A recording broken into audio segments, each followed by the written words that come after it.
Para sa pagpapabuti ng kabuhayan ng mga Pilipino ang inaprobahang 2025 national budget ni Pangulo Ferdinand R. Marcos Jr.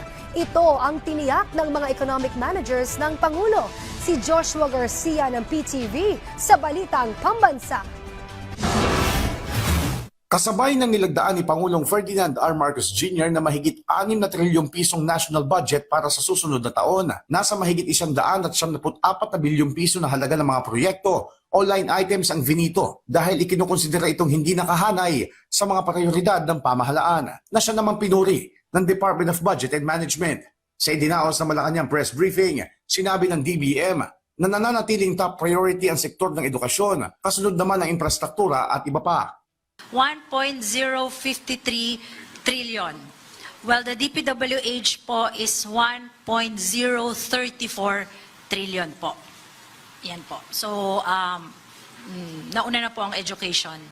Paliwanag naman ni DPWH Secretary Manuel Bonoan, ikinukonsidera nila ang mga ipinagpaliban na proyekto na hindi sumusuporta sa socio-economic agenda ng kasalukuyang administrasyon at kailangan pa using pag-aaral. Marami kasi yung mga local projects actually that are not ready for implementation, and it will take us some time anyway to make sure na may implement namin kaagad. So these are the things na nakita namin that I think we can postpone it for the time being. Ayon pa sa DBM, mananatili ang mga proyekto gaya ng Ayuda sa Kapos ang Kita Program o AKAP, pero bago ilabas ang pondo ay kakailanganin muna magsagawa ng pamantayan kasama ang DSWD, DOLE at NEDA para sa tuloy-tuloy na pagpapaabot nito sa mga tulay na nangangailangan. Samantala, sa nasabing pagpupulong, tiniyak din ni Executive Secretary Lucas Bersamin na sumusunod ang naturang budget para sa 2025 sa mga probisyon ng konstitusyon. Nais ko pong sabihin sa inyong lahat na hindi po magkakaroon ng ganong pagkakataon na unconstitutional ang budget. This is the interplay between the Congress and the executive branch.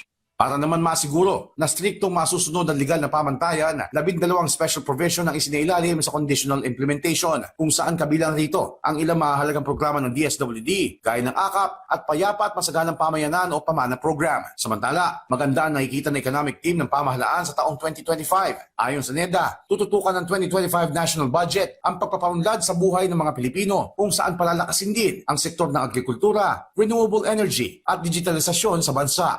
Maganda rin naging kalakaran itong fourth quarter natin at malakas po ang aming ang confidence that we will hit our growth targets. So ang growth target po natin is between 6 to 7%.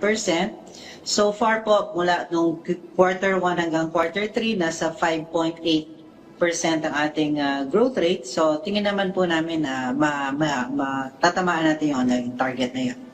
Sa panig naman ng Finance Department, sinisigurado rin ito na mapupunta ang bawat sentimo ng nilagdaang budget para sa taong 2025 sa mga tamang programa at proyekto para sa bayan. Mula PTV Manila, Joshua Garcia para sa Balitang Pambansa.